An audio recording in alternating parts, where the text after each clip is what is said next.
My video for August 22nd, 2019 is video number 3185.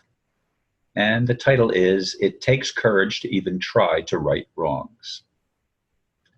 Unfortunately, I find that even in my circle of friends, I get criticized for even suggesting that I no longer believe the adage, what you resist persists. Even when my friends do not say so directly, many do not agree with my newer perceptions. Ralph Waldo Emerson wrote, quote, "Whatever you do, you need courage. Whatever course you decide upon, there is always someone to tell you that you are wrong.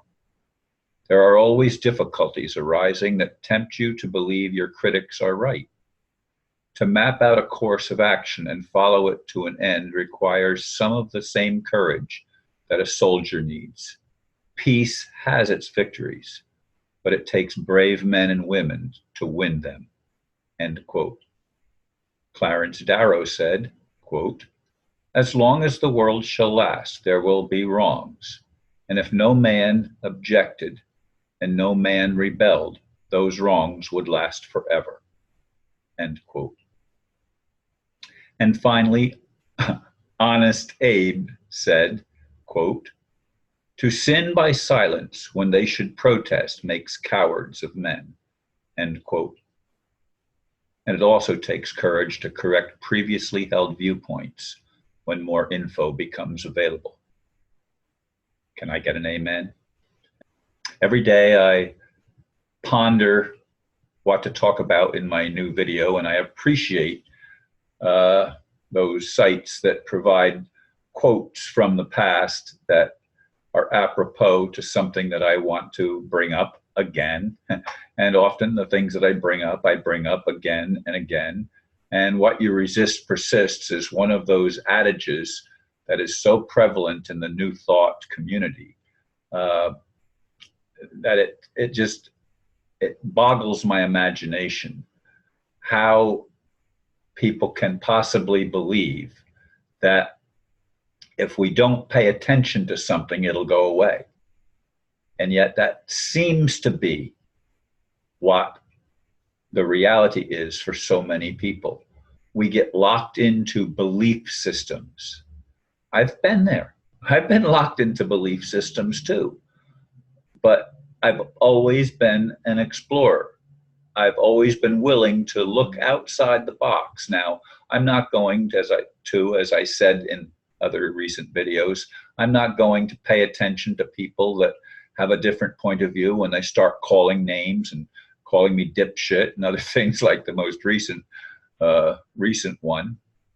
But I am going to explore things that challenge my point of view.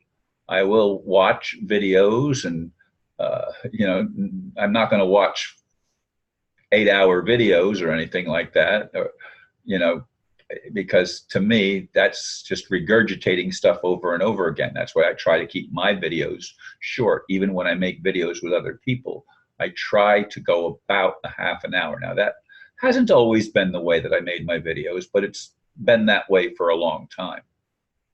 In any case, I would like to see some of the obvious mistakes and outright wrongs that exist in our world corrected. And unfortunately, people at the top of the so-called political and economic pyramid are the ones that seem to commit the most wrongs, and the same ones that are so often not held accountable for the things that they do. They seem to have some kind of blanket immunity from prosecution. Now, there are always rare exceptions, and while they may be nice to make us think that we are taking action, we being the leaders, that they are taking action. But see, even when I say they, it creates an us and them dichotomy. I would like with all of my heart to eliminate that dichotomy. I'd like for everyone to recognize that there is only us. We are the ones that are here now. And we have a responsibility to seek truth.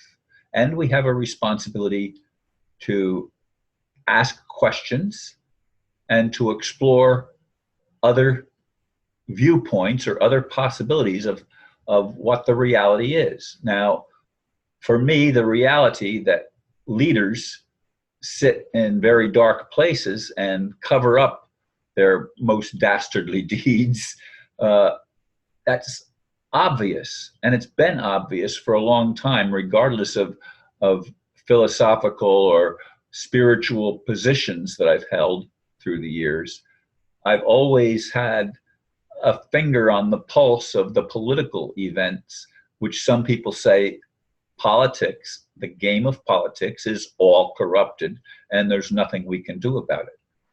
The idea that there's nothing we can do about anything, to me, is wrong. And what we resist provides opportunities for corrective action to be taken. When we have symptoms of something wrong with our bodies, I've said this many times also, if we don't address the symptoms with something that will not just cover the symptoms up, but to find and resolve the actual problem, we're going to deceive ourselves and we're going to just get caught in another merry-go-round that doesn't take us anywhere. I want to, for myself, I want to be willing to step outside the box of what I've been taught is true and explore what if there's a little bit of truth there, but there's a whole lot of lies.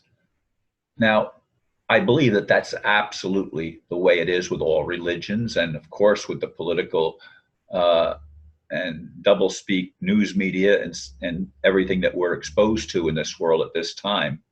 I believe that's true, but we always have to leave the door cracked open a little bit to allow other ideas and other perceptions to come in.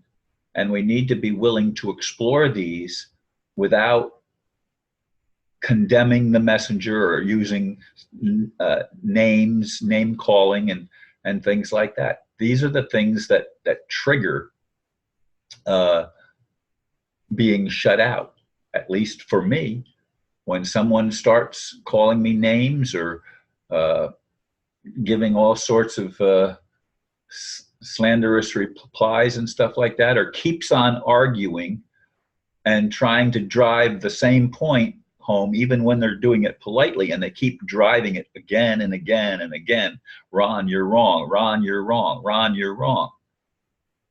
Even in discussion groups where we have differences of opinion, one of the rules is that we don't call somebody else wrong. When that happens, the communication shuts down. It does with me. When somebody says, Ron, you're wrong, and they're presenting a viewpoint that's different than mine, and they are absolutely convinced with their ego minds that they are right, the communication ceases to happen. These are the problems that we face as human beings that somehow we need to find resolution to. And we need to have revelations of greater truths all the time, because we never see the whole picture at first. And I don't know if there's a time that comes when we do see the whole picture, when we're capable of seeing the whole picture or the bigger picture. Most of us do not have our codons turned on and do not have the capabilities even of grasping anything so enormous as the whole truth and nothing but the truth. So we are challenged. I am challenged. And I'd like to find a way to build the bridge that will allow the communication to take place at all levels of human society, so that we as humans can be able to correct some of the obvious wrongs that have plagued us for eons. Thank you, folks, for listening. Namaste.